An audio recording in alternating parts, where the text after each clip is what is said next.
John Nelson Darby nasceu como filho mais novo de uma família aristocrática irlandesa famosa em 18 de novembro de 1800 na cidade de Westminster, Londres.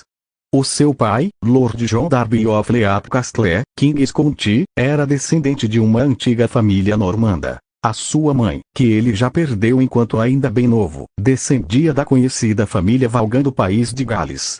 O fato de que o famoso general de marinha, Lord Nelson, foi padrinho do pequeno João a pedido dos pais, mostra como essa família era de renome. A honra do Lord recebeu o segundo nome Nelson. Enquanto rapaz, John Nelson Darby estudou em Westminster School, a desejo de seu pai. A partir de 1815 fez faculdade em Trinity College, Dublin, Irlanda.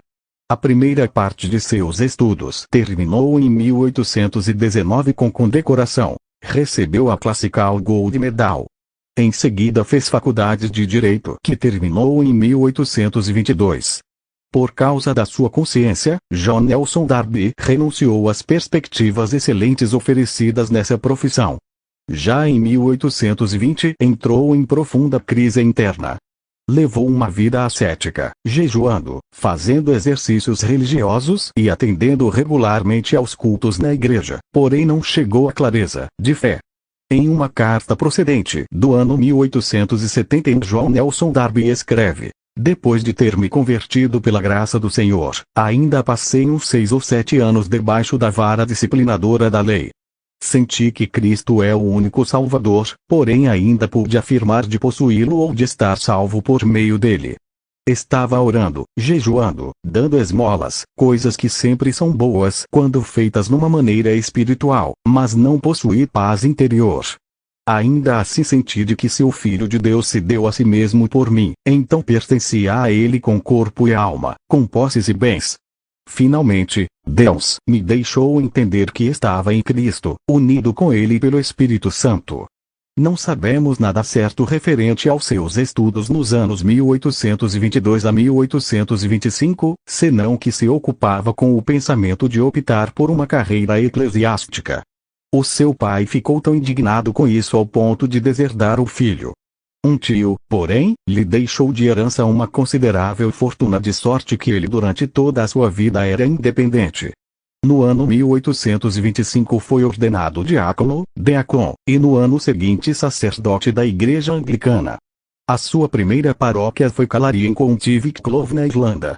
Enquanto ali, se esforçava bastante de cuidar com devoção dos membros da paróquia que moravam, na sua maioria, bem dispersos e eram pobres.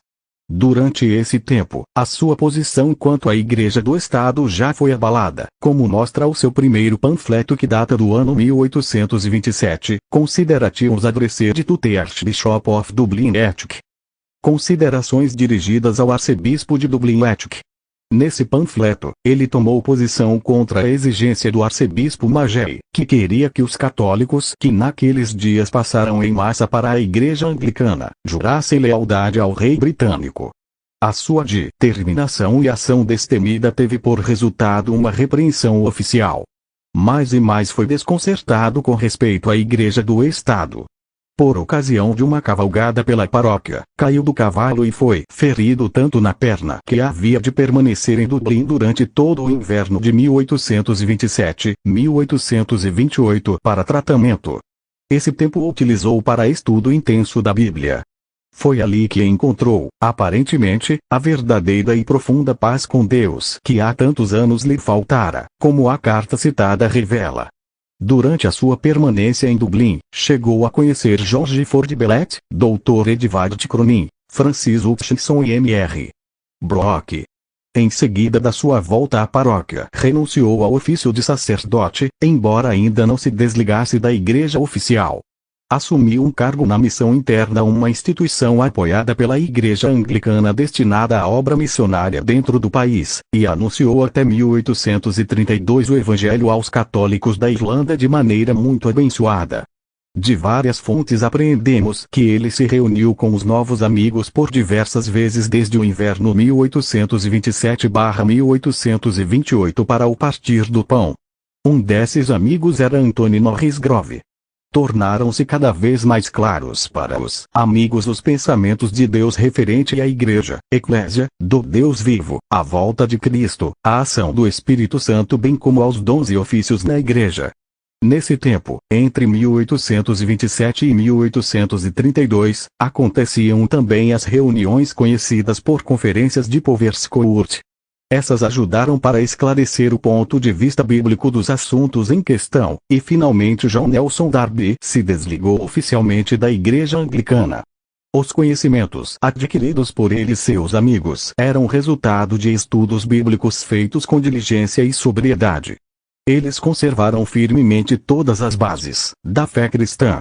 O seu alvo foi anunciar novamente o Evangelho em sua simplicidade, pureza e plenitude originais.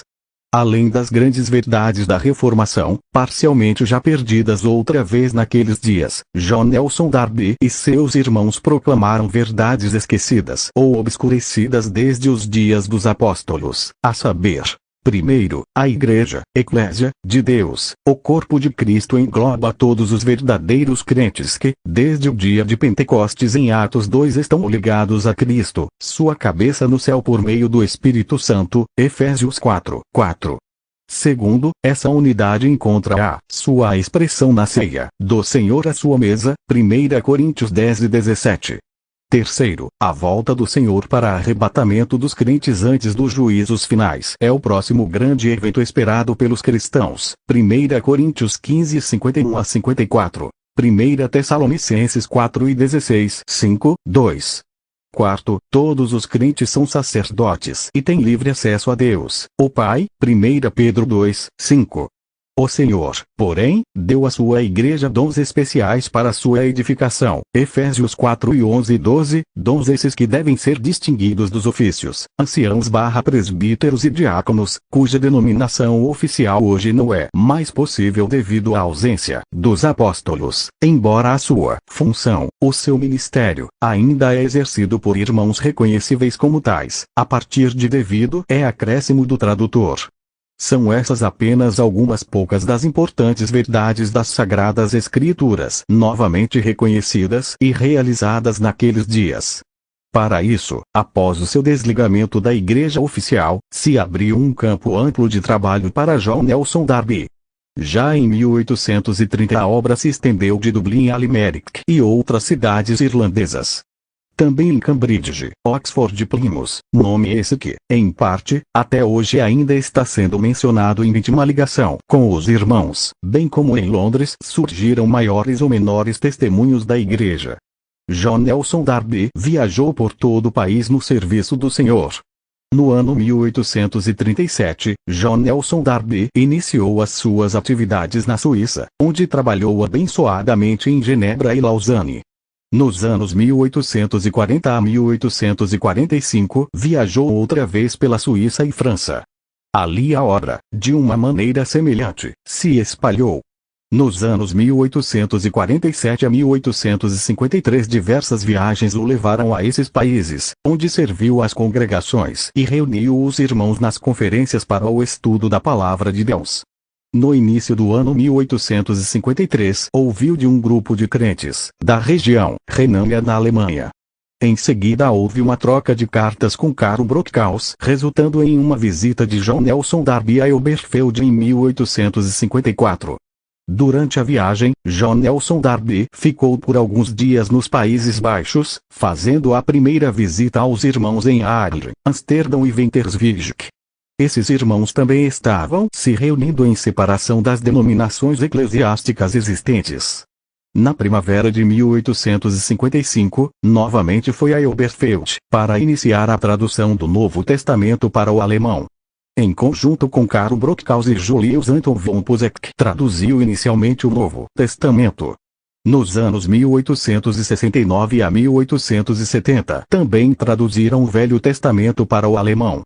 Nessa ocasião, Hermanus Cornelius Voorhoeve, da Holanda, ocupou o lugar de Julius Anton von Puseck. Os anos 1855 a 1857, John Nelson Darby passou primordialmente no continente europeu, principalmente estava na França, na Alemanha, nos anos 1855 e 1857, nos Países Baixos e na Suíça. Nos anos seguintes, 1858 a 1859, permaneceu em Londres, onde trabalhou na tradução do Novo Testamento para o francês, impresso finalmente em 1859 em VV. A Bíblia completa em francês foi completada em 1881 com a colaboração de alguns irmãos. Enquanto isso, traduziu e publicou, em 1870, uma tradução para o inglês do Novo Testamento, o Velho Testamento. Mais tarde, foi completado seguindo as suas instruções deixadas para trás. No ano 1861 escreveu a um amigo: "Você sabe que sonhei de um novo campo de trabalho, algo onde ainda não estive e onde o Evangelho, tal como eu o entendo, ainda não tem sido levado. Não me alegro em ir a um campo onde já trabalhei. Se tornou para mim algo velho. Amo anunciar o nome do Senhor a pessoas que ainda não o conhecem." Esse desejo se cumpriu no final do ano 1862. Nós, anos 1862, 63, 1866 a 1868, 1870, 1872, 73 e finalmente em 1874 a 1877 visitou os Estados Unidos e o Canadá. Durante a última viagem também chegou a visitar a Nova Zelândia.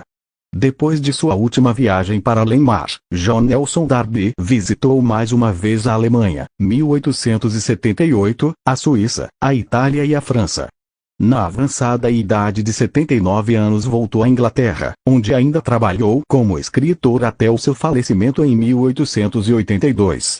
As suas obras completas, editados por seu amigo William Kelly, englobam 34 volumes, Collected Writings of J.M. Darby.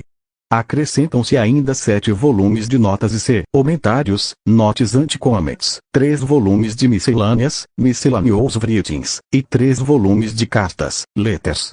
A sua obra mais conhecida e talvez a mais preciosa é a sinopse dos livros da Bíblia, a Synopsis of the Books of the Bible, na qual John Nelson Darby dá uma panorâmica de toda a Bíblia. Ele igualmente é conhecido como poeta. Conhecidos são os seus spiritual songs, hinos espirituais, e os muitos hinos no hinário inglês dos irmãos. Nos últimos meses do ano 1880 John Nelson Darby sofreu muito. Teve problemas de respiração bem como de coração.